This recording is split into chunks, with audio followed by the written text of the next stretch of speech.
Social media is a huge thing. Actually, when used to help people, it's a huge thing. If you are running for an MP, for example, or a governor or a president, first of all, if you use it in the right way, even the people who are not known can come out. You can sell your agenda using the social media tools.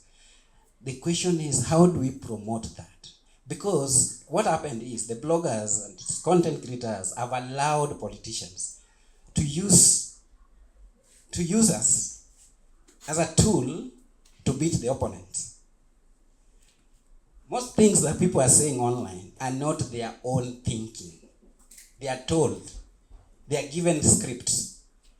They are shown what to say. There are people who their work is to try to come up with the propaganda. And why do you fall in that trap? Now that's the question. Now why do we fall in that trap? Money.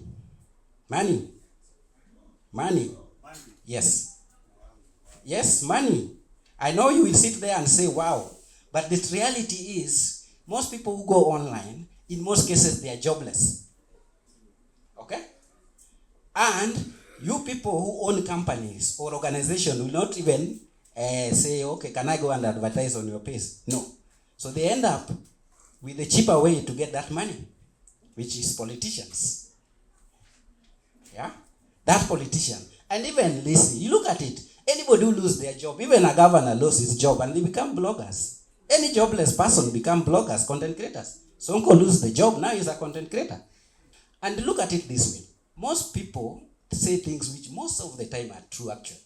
Because even within the corporate structure, there are people who are fighting. What we call the corporate politics. There are people who are fighting. So you're fighting with your rival within the corporate. You want to outdo them. What do? Leak information to one of the bloggers. So in some cases, that use is not even bad. It can bring out. But the problem is the motive behind bringing out that issue first. So that's why sometimes, like what happened in Western Eldoret, the guy who was harvesting people's organs. You know, bloggers started talking about that thing 5 years ago. Nobody listened. And mainstream media they were captured. So what happened? The guy continued within 5 years to continue harvesting people's organs because we didn't want to listen to bloggers. If we had listened to them, that issue could have been dealt in 2019, believe me. But people were not listened to because we were saying these people are spreading fake news. These people, bloggers, content creators, or our online, they're spreading fake news. We have seen this with most of companies, especially the corporate side, even within the government structure. We see people alerting the public about the issues. But at the end, what happened? We ignore them. We say these are people who are spreading fake news. Then we have that layer of information sharing where people bring out proper issues, but they are ignored because at the end also there's the other layer where politicians use propaganda to smear their opponents. And then this thing, we cluster everyone in the same level without, looking at it and saying, this is this side, this should be this side. That's why digital literacy is so important. And I don't know what we can do to move people forward in terms of try to understand information without taking them. I don't know, somebody was saying that there are a lot of things. Somebody was saying that you need to take things, like analyze first. Don't believe from any side, from anyone. Doubt. That's the only way out. Going forward, what for me, how do I look at the whole issue? How do we ensure that the space help people? Because as I said, there's huge advantages of the social media. Huge advantage of using AI. Huge AI. You can do a lot with the AI in terms of even marketing yourself, in terms of helping people to understand what is going on, in terms of designing any campaign that you want to do, in terms of usually projecting what's going to happen. Huge advantage. But as always, I know there are people who say, ban grog in Kenya. I'm against that. Because if you design a knife and it's being used in the kitchen for cutting things in a proper way, then somebody take it and kill someone. Make it a tool, that is. Someone design something what was designed for proper use and made it to be a tool. Do we say we ban the knives? No, we have never said ban guns. Yeah, for when the gun has been banned on the hands of the civilians.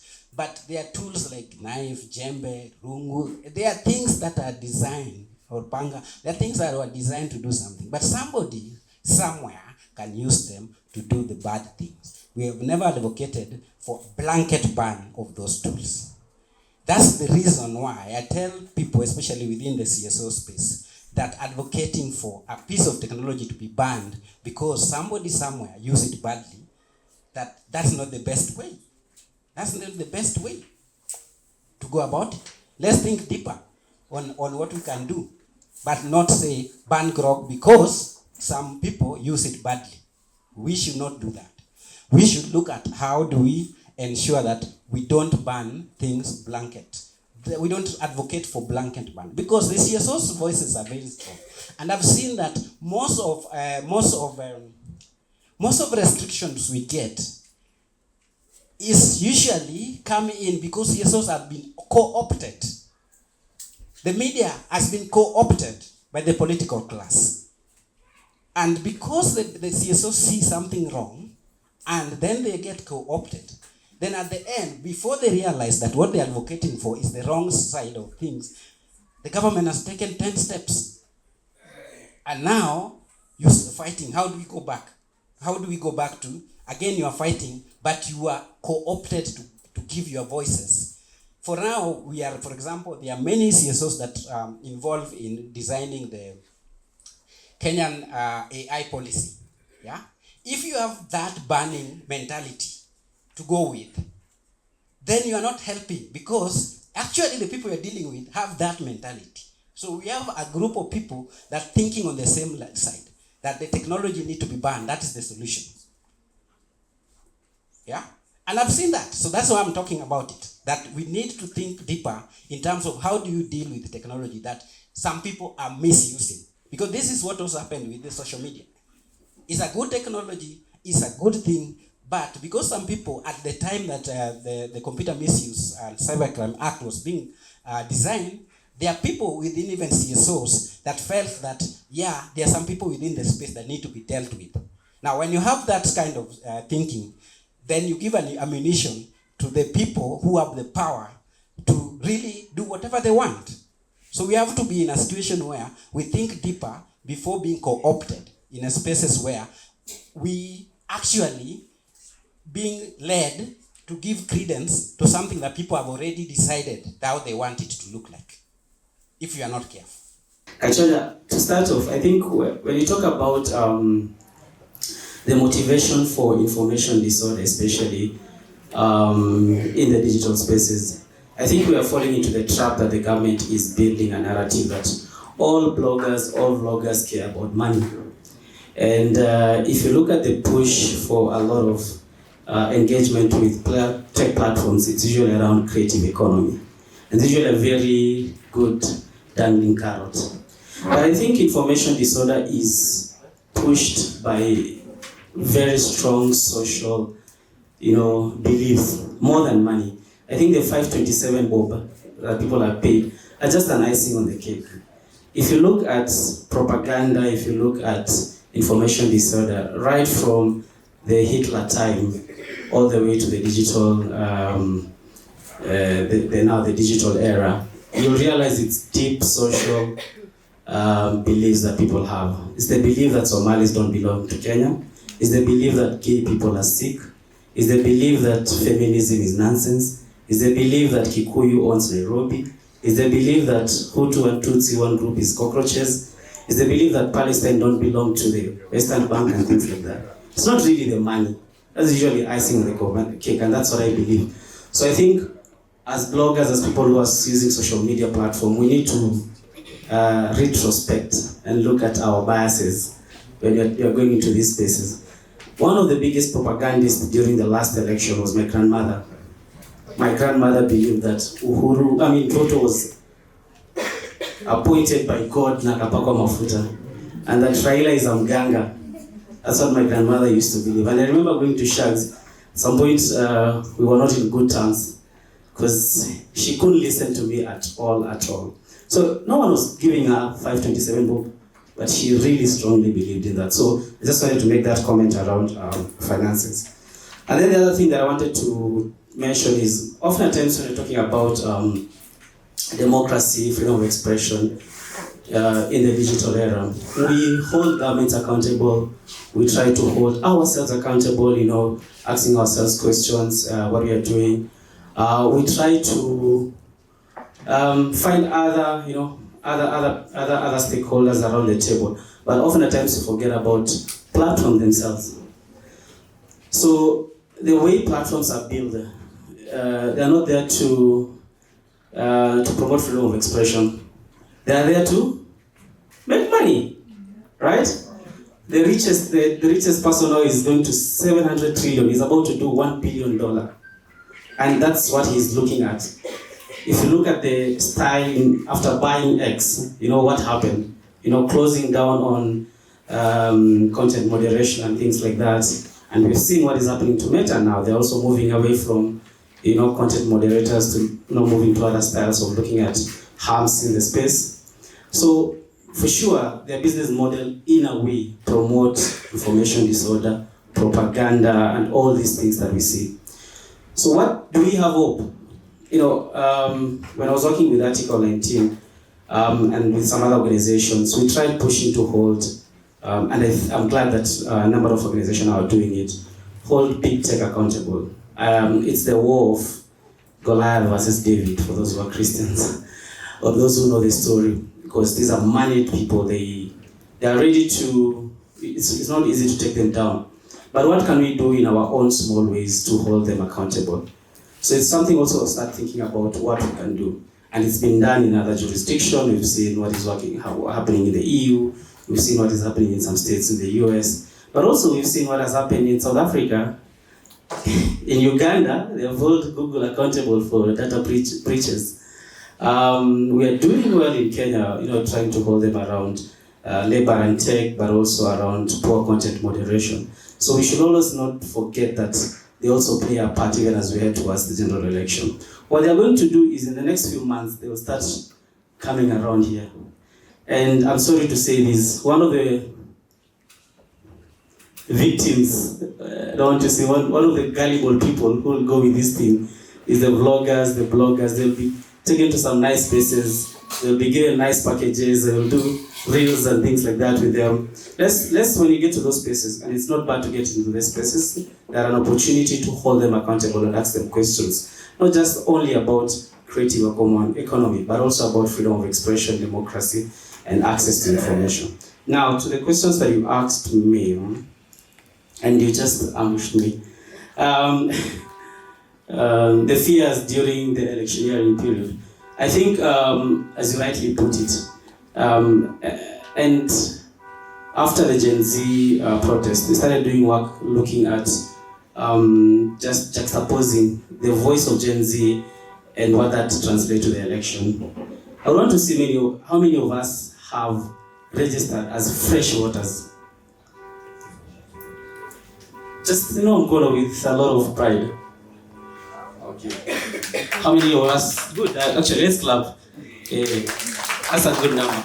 How many of us have not taken our votes? Just be honest. Yeah, with one person. Okay, not bad. But to be honest, in my conversation with Gen Zs, they have not taken votes. True or false? True.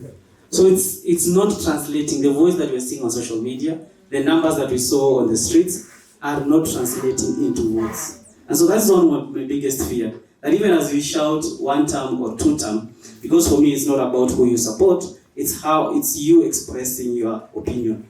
Wherever way you want to go. I have my position myself. But then you have an opportunity to go and say, I don't like this person, I will change.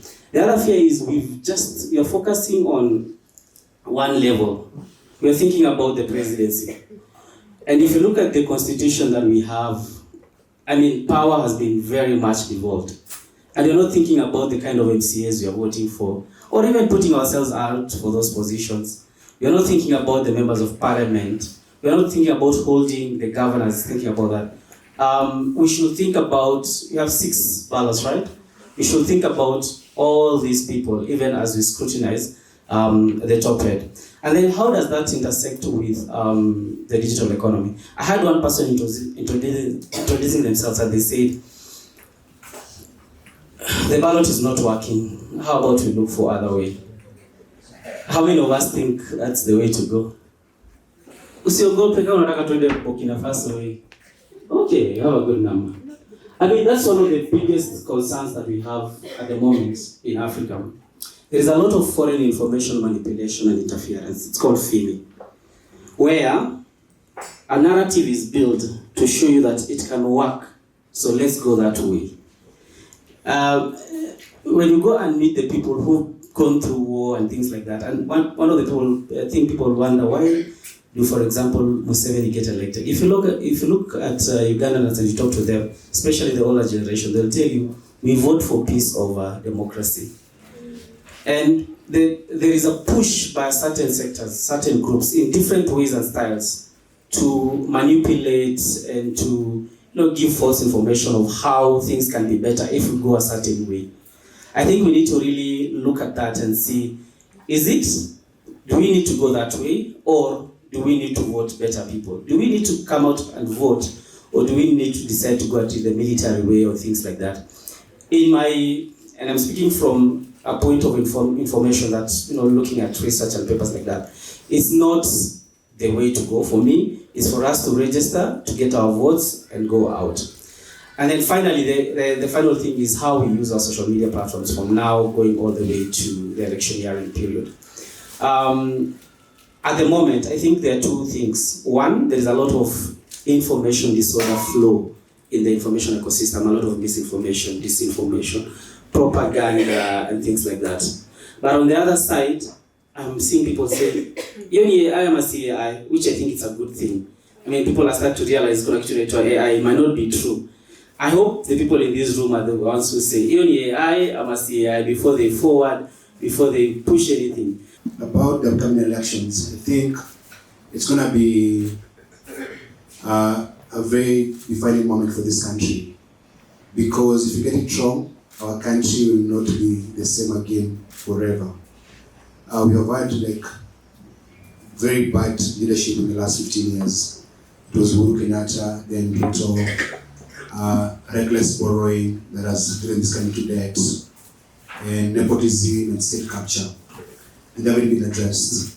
Now, if they survive in this coming election, it's going to get so entrenched, and we end up becoming Nigeria, which is now known as a bad nation.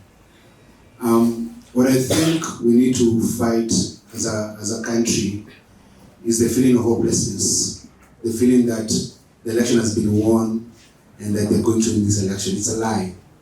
In the last election, 10 million Kenyans did not vote. So in the last election, apathy won. 10 million people stayed at home. That's more people than voted for Ruto. That means that if we're able to motivate these 10 million Kenyans, and the 8 million Kenyans who are going to register as fresh voters, the Gen Zs, you have 18 million new voters who can help us build a new country. So we have to do that. Now, freedom of expression is going to get very limited.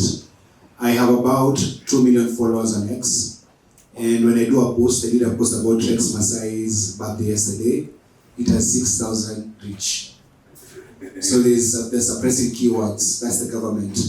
They're suppressing keywords and all that, so you have to become very innovative.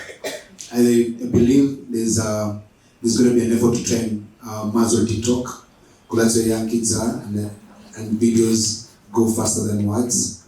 So we must find an innovative way to circumvent the censorship and other ways they're going to try and silence us. So start building WhatsApp communities.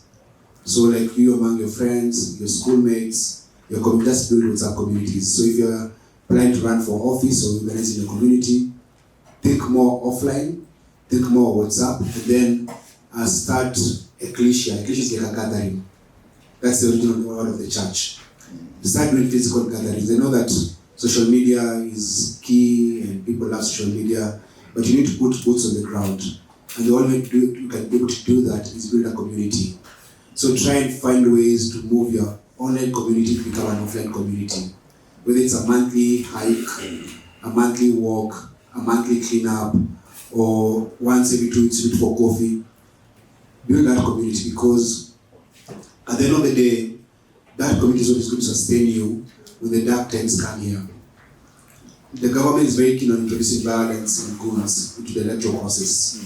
That's what we've seen with the border guys being sent to disrupt. Last year, the unfortunate events where women were raped after the protest. They're going to try and do that more and more. And you must fight back that. And how you fight it back is by ensuring when the dog, if a dog bites you, when the dog barks at you, don't blame the dog, blame the master. So you must, every time there's an incident that actually happens and people die, Ruto is the one who is responsible because he's the president. They can't say they don't know the Gunza. They know the Gunza, they know the militia. We know Moi had Jeshi la Mzee, and now Ruto has this border gang, so you must expose them.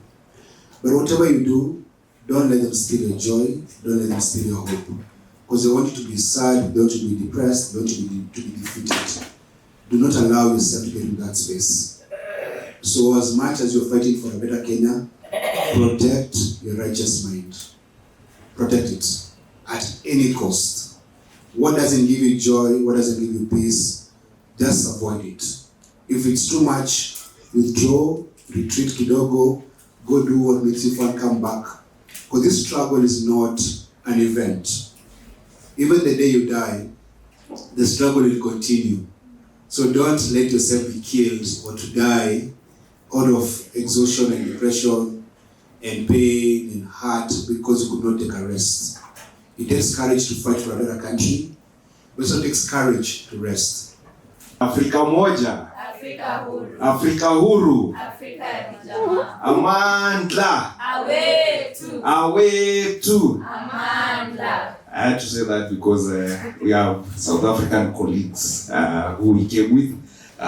Just briefly about my thoughts. And when I'm giving my thoughts, I would want to contextualize it with where the nation was just 70 years ago. Taifa lilikuwa limepigwa ngeta na wabeberu. Just 1952, not really a long time ago. We were under the chokehold of the white man. And young men just like ourselves and young women just like yourselves rose and fought for this country. And it is because of that decision that they made that around 11 years later, Kenya was declared a republic. I don't think, in my reflection sometimes when I read about the Mau Mau movement, I don't think they were any different from the young people that we have today.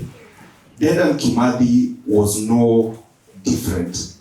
Washiori, General Muthoni, General Chui, those young people of that time, they were not different from us, but they made a hard decision and ensured that our country got its independence. So we got independence from the white person around 1963-64 there. Immediately after that, so we have political independence and the nation decides to set an agenda that we will fight against disease, poverty and ignorance. But that was betrayed by the generation that took over leadership at that time. Because slightly 2 years after we made that declaration, Pio Gamapinto is killed. 4 years later after Pio is killed, Tom Mboya is assassinated also. Unfortunately again, 5 years now into 1975, a young man also called JM Karaoke comes and starts saying, we cannot have a country of 10 millionaires and 10 million beggars. They also kill JM. People get so agitated and there's a generation of young Air Force soldiers that see whatever is happening is incorrect. And in 1982, they lead a coup and there's a government change for slightly below 6 hours. But they did something for that generation. Ezekiel Uchuka is later hanged in 1988, unfortunately.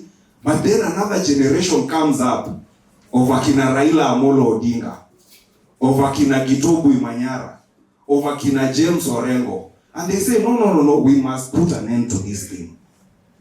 Most of them are jailed, most of them are exiled. In the Enigma, when you read it and read about the Nyayo torture chambers, how those guys were tortured, how they were beaten, how if you belong to the Mwakenya movement, you are beaten.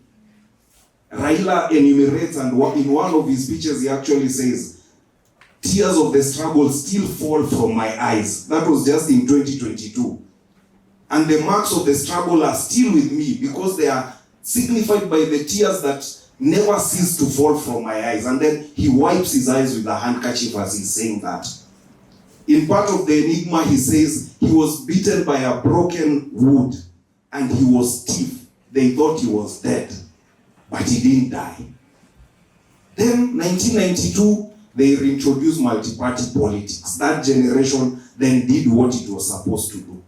Civil society comes in, other politicians also come in. A mentor of mine called George Omwe comes in, and they again lead another struggle of wanting to get a new constitution. And the struggle again starts.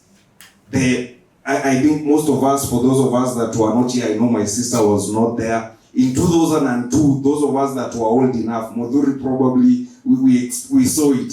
The nation, as young as we were, we saw it. The nation came together and the Rainbow Coalition won the election.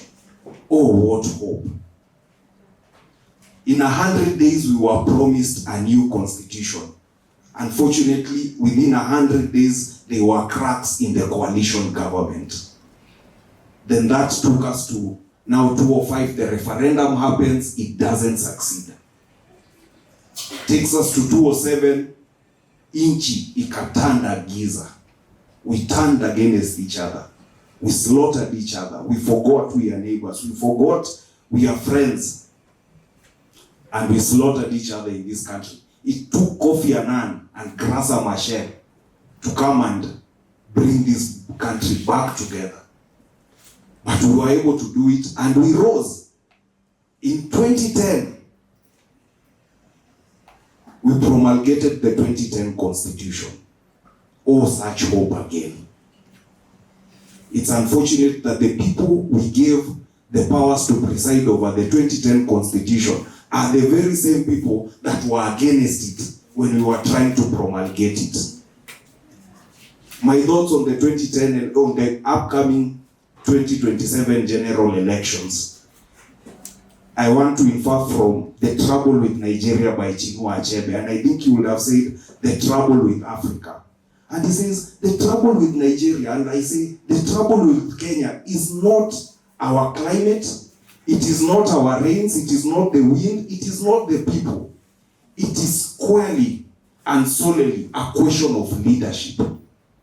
We have failed as our leaders. And somebody actually asked me, are Kenyans really victims or accomplices to these issues? Because how is it that in every election we are presented with some of the best choices, but we keep choosing wrong? That makes us accomplices, not victims. In Wretched of the Earth, Frantz Fanon says, it is the duty of every generation to discover its purpose. He goes ahead and says, to fulfill it or betray it. Generations have done what they are supposed to do. It is now incumbent upon us to ensure that we move beyond procedural democracy in our country and we get into substantive democracy. A democracy that delivers a proper education for our children. A democracy that delivers health for me and for you. A democracy that delivers housing, that eradicates homelessness, that eradicates poverty. The agenda that we set on disease, poverty, and ignorance. If we are not able to do that as this generation, then we will have betrayed the generations that will come. We're supposed to look at the constitutional anchors for political rights and freedom of speech. And this conversation comes at an opportune time. I am currently in court alongside others we are challenging the Computer Misuse Act. Mulisikia hiyo kitu? There's some law called the Computer Misuse. There's the first version of it, the cybercrimes laws that my good friend Boro and the ICJ challenged. Then we have a second version of it, and we are currently in court challenging that.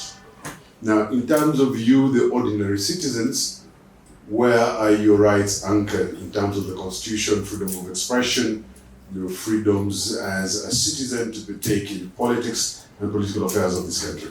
So you start with Article 33.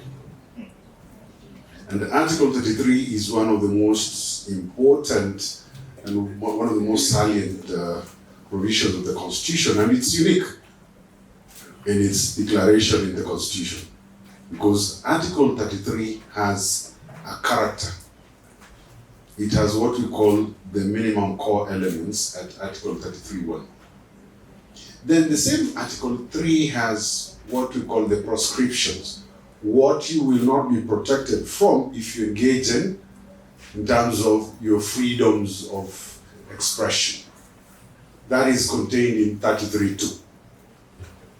Hate speech, these things that politicians engage in and do with a lot of licenses because nobody takes them to task. Those are contained in 33(2). So those are bars. They are prescriptions against freedom of expression. And in terms of constitutional law, we call 33(2) an internal qualifier. Now, 33 is also important because the heading, what we call the chapeau, chapeau is French. It's not shafati. Chapeau is CHAPEAU. Chapeau is title, and the title to 33 is important because it is broadly worded as freedom of expression. Now, that freedom of expression is broad enough to include other categories that we don't have in 33(1). So it's a very broadly worded or themed right. So that is with 33(1) and 2. Tungekuwa class, tungeendelea 3 hours on 33(1), but mutaniona kando. Then in terms of our political rights, 38.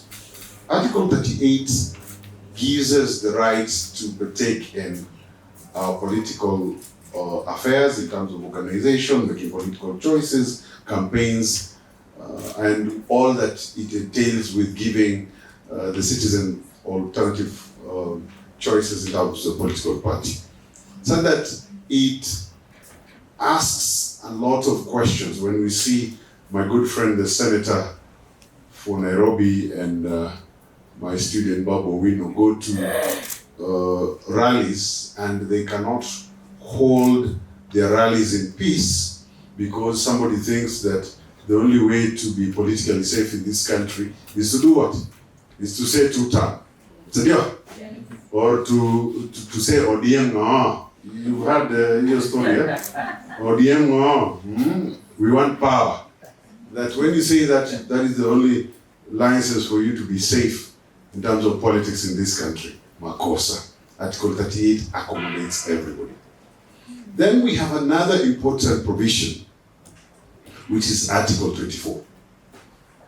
If you want to limit any right in this country, you have to respect the requirements in Article 24.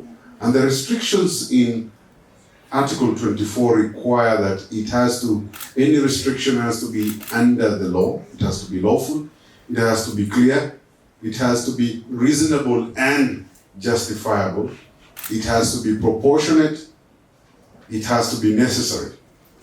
So that any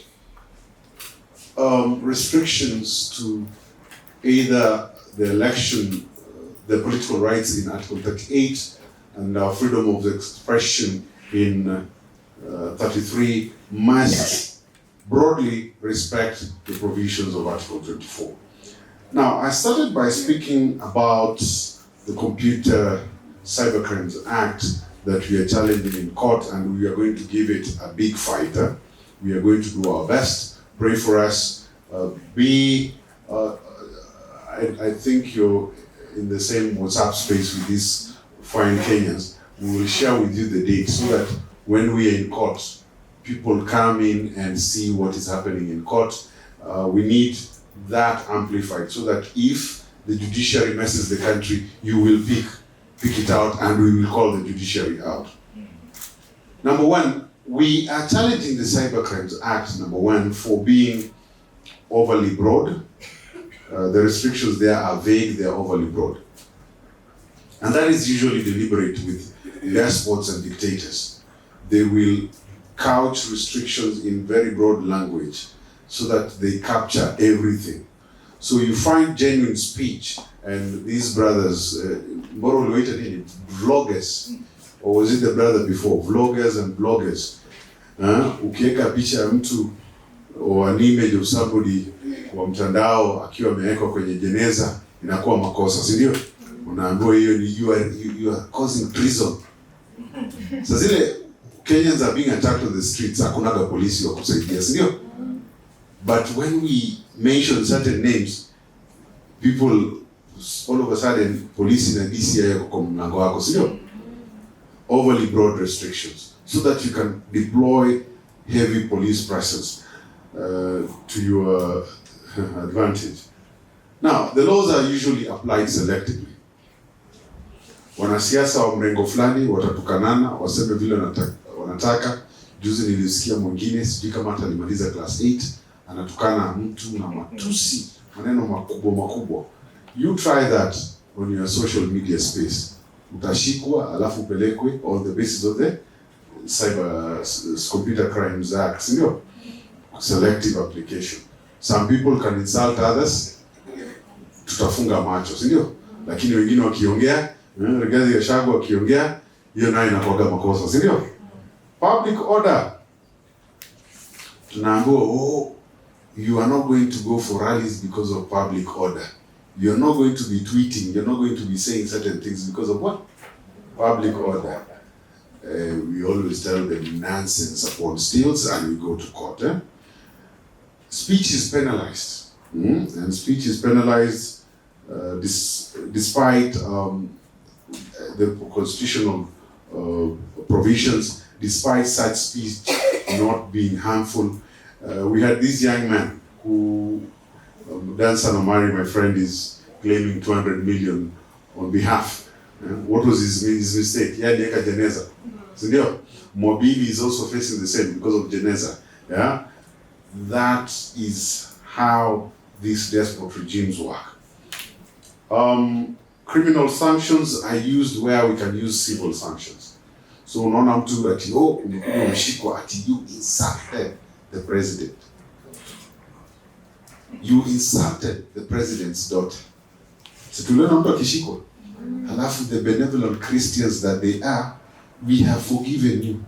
The matter has been withdrawn. You and I, when you are insulted or you defame me, you need to take me to court and sue me for defamation. We don't have the luxury of police officers to vindicate our reputations. So if we are all equal under the law, why will some people feel that they can send police officers on our doorsteps to come and arrest us for their fragile egos? Semeni error. Makosa kubwa.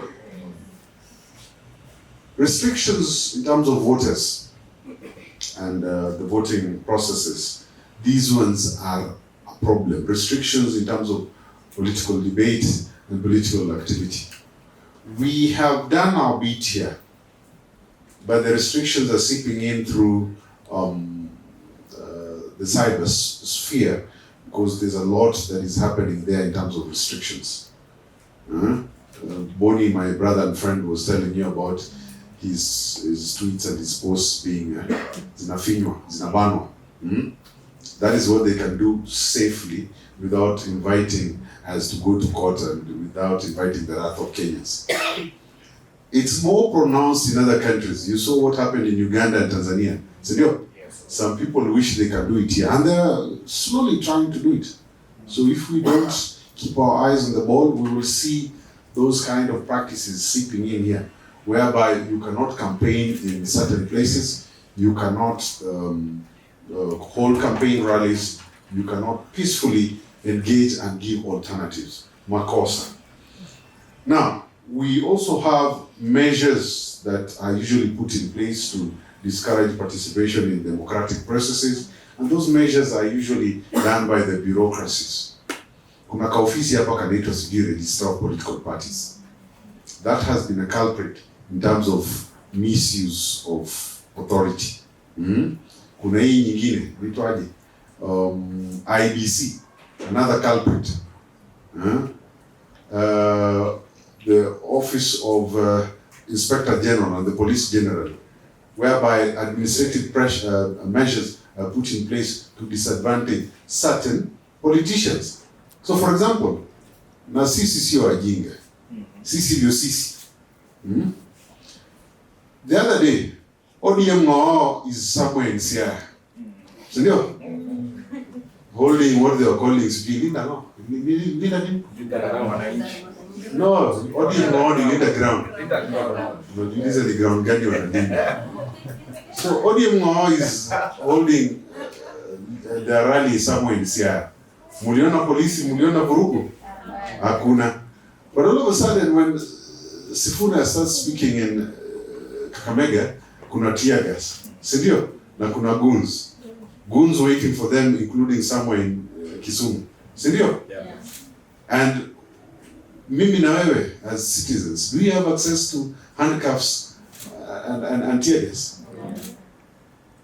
Robert Nesta Male. You can fool some people sometime, but you cannot fool all the people all the time. Sisi sio nini? Administrative offices, and particularly the police, are a problem. I have been to court several times because of all manner of things, including abductions of young people in this country. Tulikuwa kwa hizo mahakama on those abductions. And they will always give you the polite line. There's no evidence linking us. And then when they get these judges who don't know what to do, the judges will side with them, hey, give us evidence. We need to call out these excesses. Now, in terms of jurisprudence and the law that is emerging, look at what will be emanating from the courts on the Computer Misuse Act. We will be in court. Look at Kibaki's regime 2000. The people who were in civil society, 90% got into the government. What did they do? We saw the same kind of problem that was there before. So I want you and my friend from ICJ to tell us, how do we as Kenya cure this problem? Because unless we cure it, it's going to be always metamorphosis. We have some of the most decrepit and useless human beings as politicians in this country. And what you choose to be as a politician is a political individual question. I heard you say that you're friends with Devin Lee. Some of those things we don't say openly.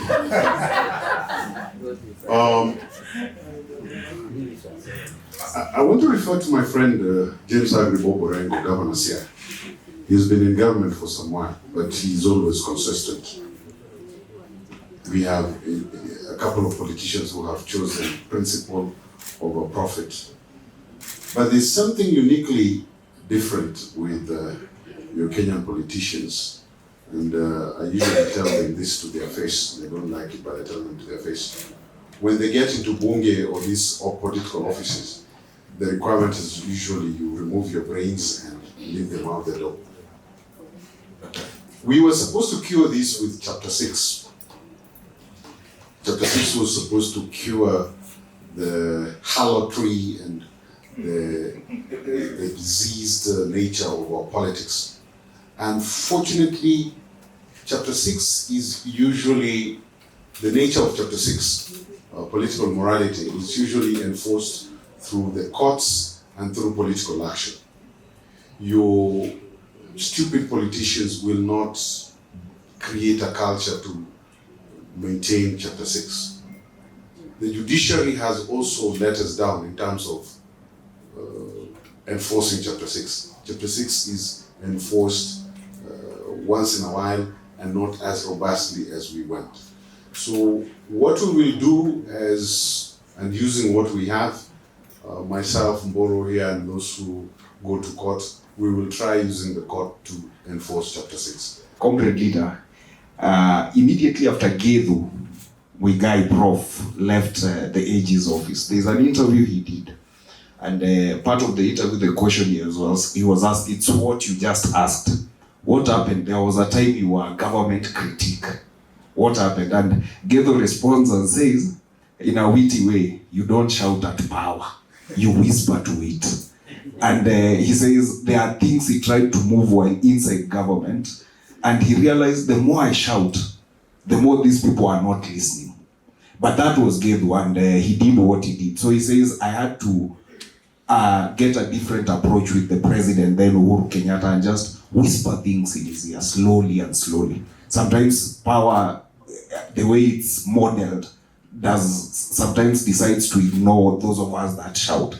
But other than that, I think in this country we also need to make politics as unprestigious as possible. Because politics in this country has become very prestigious. IPOA was an authority. How it ended up becoming a commission, I don't know. Because once you are appointed commissioner, you're given a car, you're given a bodyguard, you're given a driver, a big office, a big salary.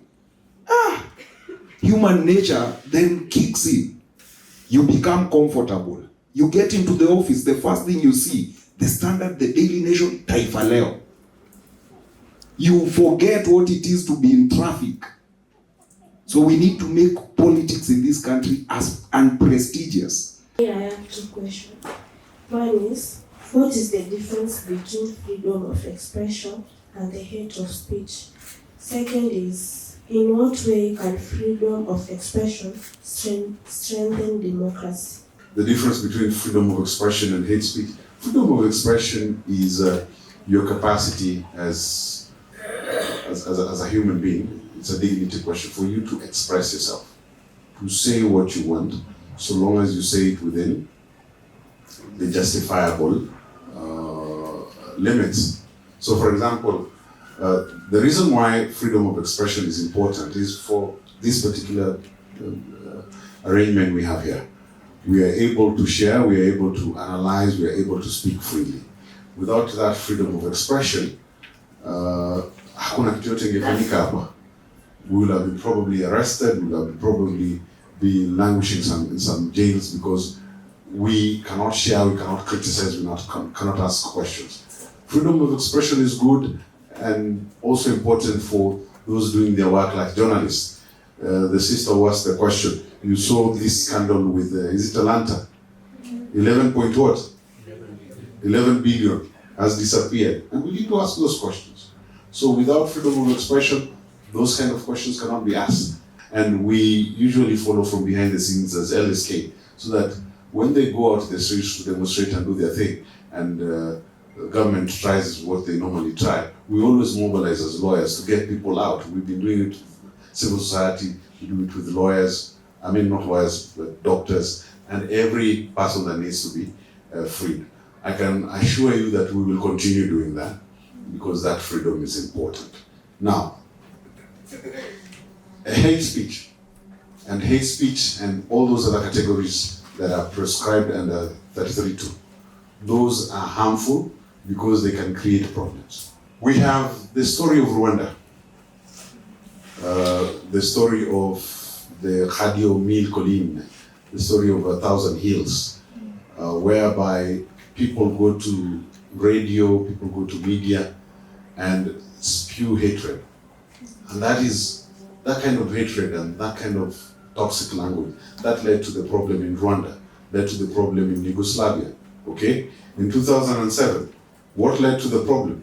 The kind of language you see from your politicians here. So that is not protected because of the harm it can bring to individuals, the harm it can bring to the country, the state. Viva Comrades, Viva. Mine is a concern. So like 2 weeks ago nilikuwa nimeona hii post ya our president anawakia policy yenye ita limit citizens to express themselves in terms of hawezi kashifu gava ama yani inaturudisha ile enzi ya Moi that you can't have freedom to talk about the system of the government. So how are we going to deal with this, especially say amewakia towards election whereby now we have to preach everywhere. Sasa ndo tunafaa kwa tunaongea kwa streets about everything that the system has been doing to us and now that we need a change. Sasa ni aje tutapiga hii policy yenye anawakia? So limitations to freedom of expression, those are usually in law. They're usually in law. They are, in our case, in the Constitution. Those limitations serve a purpose. You need to control what people say, because if you don't control, you can see, for example, the madness happening in the United States. Donald Trump, who is operating with reckless license and with such stupidity, you can see there's an increase in racial crimes, attacks on Muslims, attacks on blacks. That is what you do when you don't limit and regulate speech. Sasa, even in this country, you've seen people being attacked simply because of holding different political opinions. How do we strengthen democracy? When people speak, when people say they are beat, this is democratic. Democracy simply means demos, kratos. It's a fusion of two words. Demos, kratos. Demos means the people, kratos, having your say. So democracy in and of itself imbues the very idea that you have to express yourself. So when you express yourself, you do these kind of meetings, you are strengthening democracy by asking and interrogating questions. Mercy, the greatness of a nation is the right to protest for a right. We will protect that by all means possible. We won't let that go. There has been a problem as far as election amendment laws are concerned, like Terry will be seeing this one. More than often they come and do this the last 2 months to the election. And this one has been a problem because more than often it has blocked many people from participating. How can this, as I would rather call it, catastrophic problem be solved? Election amendment laws towards election. For example, if there are any amendments to be made to the election laws, they are supposed to have been done, but just wait. They will start talking about them next year when we are towards election. That is a concern I have, because I think it is one of the serious problems which must be addressed. I believe there was some consensus that we should not have amendments 6 months to any election. And we will be watching that, and particularly the IEBC, because we have problems, even them administratively, when you bring in certain requirements so late to the elections. You will have challenges in terms of training, in terms of capacity enhancement, in terms of just preparing people to follow through with this new legislation. Should they try them this time around, we will look at what they have legislated, and if it cannot work, trust me, we members of the LSK will take them to court. Professor Josephat, amendments of elections in this country, I have a big problem, because Kriegler, after 2007, was the true north. And we all agreed that 2 years into an election, we should not be having election amendments. Later on, it's what Dr. Ria said. We came and we said, 2 years is too long. Let us do 6 months. Now we are doing 6 months. And even with the 6 months, I can assure you, since the 2010 Constitution was promulgated, we haven't passed the 2/3 gender rule, an important election law. We have not operationalized campaign financing. We have not campaign financing to that gender law. Right now we are in a constitutional crisis with the issue of delimitation of boundaries. And somebody has actually approached the court on the validity of the 2027 election, and if that election will be viable, if we have not done delimitation of boundaries. Finally, Ayn Rand, I love this quote, and he says, when you see that in order to produce, you need to obtain permission from men who produce nothing. When you see that money is flowing to those who deal not in goods, but in favors. When you see that men get richer by graft and by pull rather than by work, and your laws do not protect you against them. When you see corruption being rewarded and honesty becoming a self-sacrifice, then you may know that your society is well doomed. Do we want our society to be doomed? We must fight against these things then. We need to look at what is happening and what is changing within the election technology, and we should be up and very aware that this election, the next year's election, will mostly revolve around technology and mostly about AI. And are we prepared about it? And what laws can we use in that case? The requirement under the Constitution is that whatever process you choose, it has to be simple, fair, accessible, transparent, credible. So whatever the IEBC chooses to bring on board in terms of the elections, it has to meet that threshold under Article 88. It has to be transparent, it has to be fair, it has to be accessible, it has to be simple. We had a problem last election, and I want you people to keep your eye on this. We had the KPMG report, audit report. You remember that one? That my good friend and brother, Willie Sotieno, was submitting to in the Supreme Court when he was giving us this story of the plumber. Remember? Yes. Get away from me, Satan. Willis gave us the problem in dramatic language, but the problem has not been cured. We have gaps and questions with the ICT component of the IEBC handling of elections that must be dealt with. So whatever they choose, if they want to bring AI, it has to meet the threshold of the Constitution. Right now we are talking about wastage of resources, but at the same time we are not questioning where is the money for the campaigns coming from. Because an MP cannot use 1 billion to campaign, and that person is expecting a salary of 60 million in 5 years. So where is he going to get back the money that he has used to campaign? So I think on that issue of financing, campaign financing, we have a regulation that maybe says an MP can maybe use to an extent of this much to do a campaign, or an extent of this much to for a governor or an MCA. Because we are seeing, for example, the Linda Mwananchi and the Leader Ground. Wakona magari, wana use fuel, but where is that money coming from? We've made politics too lucrative. Because if you are spending 150 million, clearly you know how you will recover it. And the resources that are now given to our constituencies and our people end up now in pockets of a few. Those guys go there to influence certain policies and they get paid and all that.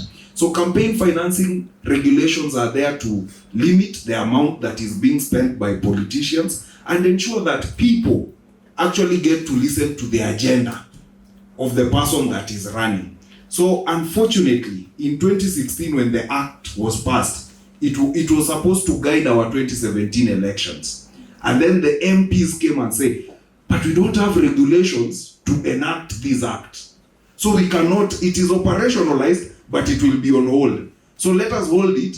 We can't have it regulate the 2022 elections, the 2017 elections. For 2022, for an act that already even had an enforcement date, they said, no. We need to rethink campaign financing. And now they said IEBC should come up with regulations. IEBC has not been able to come up with those regulations. I'm hoping it is one of the things they'll be able to do come 2027. And our politicians have actually also started, what would I say? They've started finding loopholes wanasema kwani kutoa sadaka ni vibaya? And they give money. So we really need to rethink that, so that me and you and every other person in this room who has leadership aspirations does not need to first think, how much money do I need to run to be an MCA? How much money do I need to run to be an MP? So we need to level that ground, and we need that. This is one of the advocacy areas that ICJ Kenya is actually looking into the coming days. I just wanted to also add something about the campaign financing, because last election I was somewhere in Busia and Makueni, and the bigger problem with the campaign financing is actually the public, because, for example, in Busia, a candidate has to hide if they have no money. They can't go to the ground. They have to hide. So if you have no money, you wait until you get money. Is then when you can be seen on the ground. In Makueni, it was different. What I saw, the street is okay, but if you go to church, you're expected to give something. Now, this is an issue that I think cannot be just say the leaders do it. This aspect, it's need a bigger conversation. Just from we need to talk to ourselves, from the people on the ground, the communities, because if a candidate can't go to the ground, regardless of what you think about that candidate, anyway, if they can't go to the ground, that the money is the only license for you to go to the ground, then you have a problem. And we have a problem because it's a chicken egg situation where I don't know which people to start with. Do you start with the people or do you start with the leaders? Now, if the leaders say they are not giving money, and then somebody that kichwa ngumu come up with the money, what do you do with that person? And the people are taking that money. So it's a big problem that we need to think about and discuss as a community, even before we say we put law, because there are some things you can't legislate. There are some things that you need to change people's behavior before you try to legislate. In my Nakai declaration of 2017, I think they said final presidential declaration should be at the polling station. But in 2022, we saw the chairperson IPC. He accepted himself as the national presiding officer, meaning that at the end of the day, it should be the one declaring the result at the Bomas of Kenya. And I expect, as we go forward to 2027, if possible, let the chairperson of IPC just declare the winner. Not that again we have this instance whereby after the declaration at the polling station, we also have another declaration at the Bomas of Kenya, which brings about the issue of doctoring the results here on the way. So I am asking, if possible, we work together and ensure the implementation of even those mother comment chief justice. There are some recommendations they made in their ruling in 2022. If possible, you can work towards ensuring IPC implements the same recommendations. Declaration at polling stations, KI, that is the law. Each polling station should have around 700 people. That's the max. And the declaration of president from that station is final. I had these questions with the IEBC, and I was telling them, if KI says the polling station is the locus for declaration, why do we have the chair at Bomas announcing things? And they were telling us it is administrative for purposes of maths. And the challenge we gave to them, and I hope my president LSK Kanjama and others will hold them to account. We need to find a way that the maths is done without Bomas. Yeah, because we have seen that Bomas has been used as a site to alter things. Bomas has become a crime scene. So that we will continue to insist, KI remains the law. We have spent some time to talk about the people we would vote for the positions and the offices, he mentioned that there's something he was writing. You had a column in the newspaper, and he had to retreat for some time because of the threat for his safety. And he speaks for very many other people who are doing a lot of civic education, even mobilization at the grassroots levels. So my question really, and they're the majority, it's the grassroots are the majority. My question really is how do we cure that so that we do not have our hands being cut short while we are trying to do the accountability work? I know the law is there, but how do we get this help where it needs to be? Thank you. How do we deal with censorship? My brother, you have to be bold. I edit a magazine called The Platform. How many have encountered The Platform? 1, 2, Boro. I am the editor-in-chief. My chair is Moshimo Gitobo Manyara. Nobody has ever dared to call me to pull down anything. Anything. People send me all manner of articles and we write about anything under the blue sky. Dare you call me as the editor-in-chief? Dr. Nabel. Dare you call Gitobo Manyara on anything there? We will not. So my brother, when they try to threaten you, reach out to the Editors Guild, headed by my friend Kyokome, Kenya Union of Journalists, Churchill and the rest. Reach out to us lawyers who work with all these groups. We will take on whoever is threatening you. Because the moment you start self-censorship, there begins the problem. The moment you start barking down and shaking without pushing back, they will have one. For us, at least in the platform, we have a simple policy.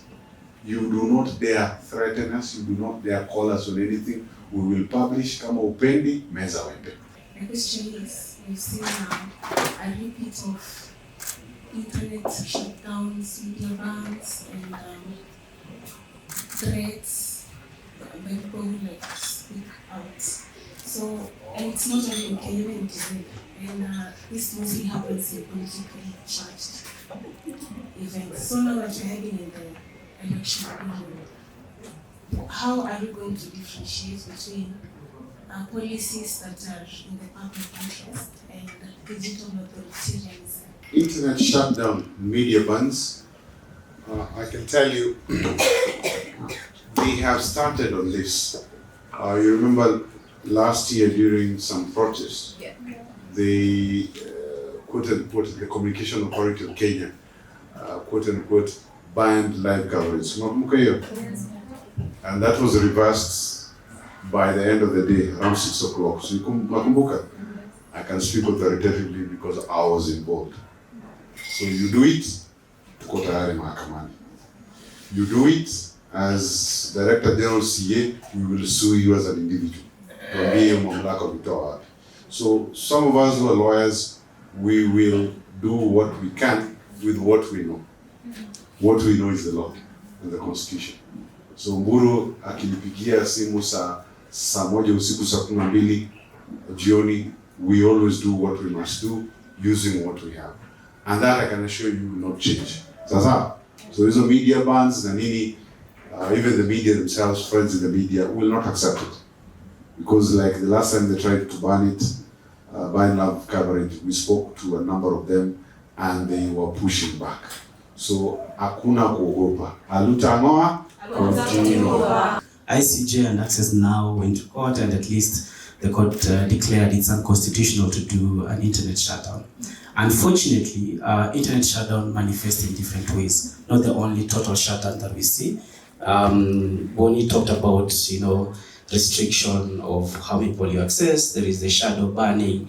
There is throttling where you're using social media platform and it's very slow to load, things like that. Unfortunately, what happens in the region is there is a good copy paste by dictators or by people in power. So if it happened in Uganda, if it happened in Tanzania, if it happens in Rwanda, there is a likelihood it might happen in Kenya. I think the only other thing that I can add into it is to tell us that freedom of expression enjoyed offline should be equally enjoyed online. But let's not forget that the limitations that are provided for offline also applies. Thank you. Media bias and how it affects the elections, we have a problem. You could see certain media houses being skewed towards certain candidates. The best thing to do as a citizen is to file a media complaint, formal media complaint, with the media council. Are we together? And the media council is required to act. So usually they tell these characters, change, and you need to follow. Those biases are change. You can even see individual journalists. Unaenda pale akikuuliza swali, you can tell hii akili yake kwa. You've seen that, eh? Yeah, they do that with people they can do that with. Maybe at least when I go to studio, we usually agree.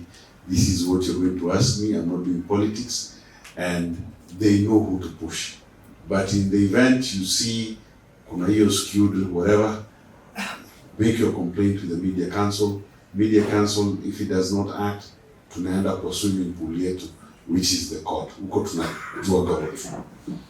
Equal airtime, we've had these discussions with media people and the regulator. Wanasema ni ngumu. Because for example, how many remember Abdul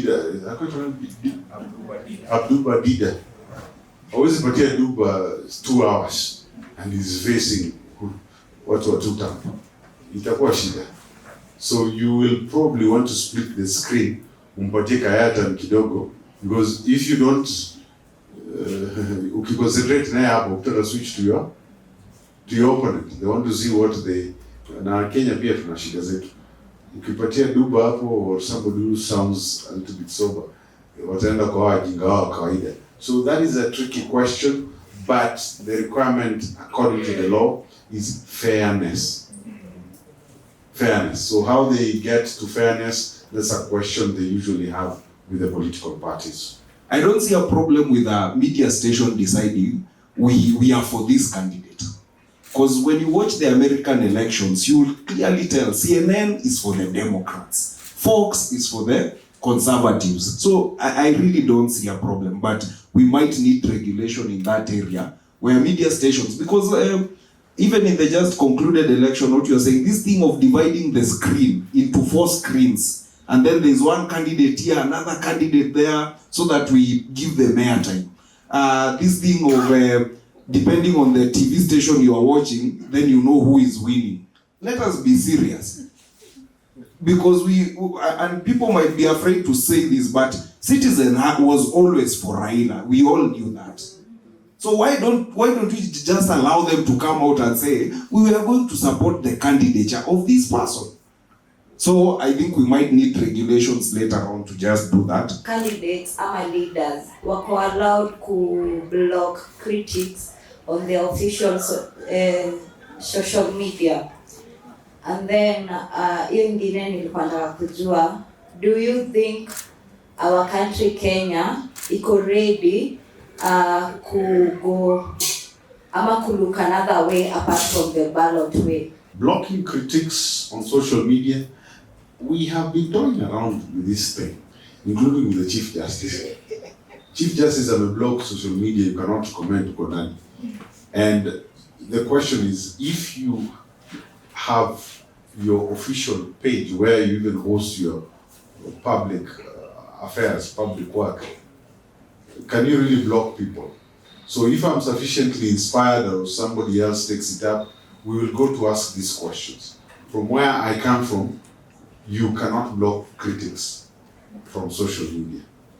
Freedom of expression will not tolerate that kind of censorship. I was blocked by communication authority. My name is Kachwanya, for those who came late.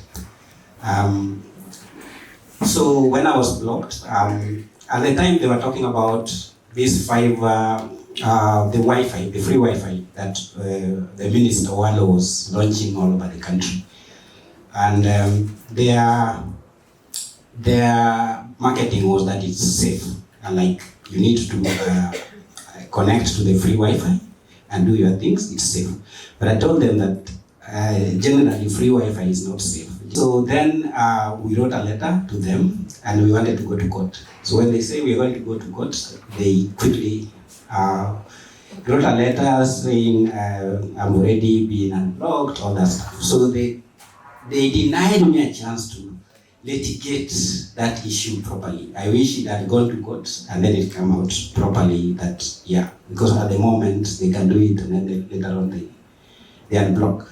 Yeah, so I just hope that there's other people who are blocked, like the IG, and then that court case should go to court so that issue can be solved properly. Does Kenya have alternatives to the ballot? The alternatives to the ballots are crazy.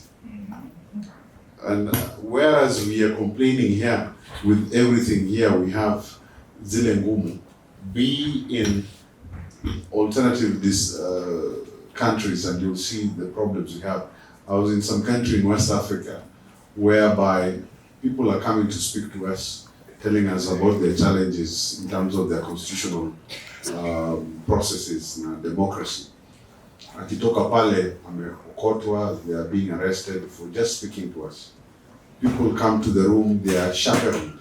People are guiding them and they are monitored in terms of what they speak. That is a country headed by a general who is pretending to be a civilian president. So kuna hizo shida. Democracy has its many mistakes, but democracy remains the better alternative. I've toyed with that question, my sister, also myself. And and this leads me to the Second Amendment, which my friend Israel loves to read for me. It says it provides for the right to bear arms, that citizens in America are allowed to do that. And for what reason? So that they can maintain a well-regulated militia to ensure the security of the state. But I'm not saying we go there because we've seen the alternatives. We've seen what happened in Tunisia, we've seen what happened in Egypt. I don't think the alternative is any better.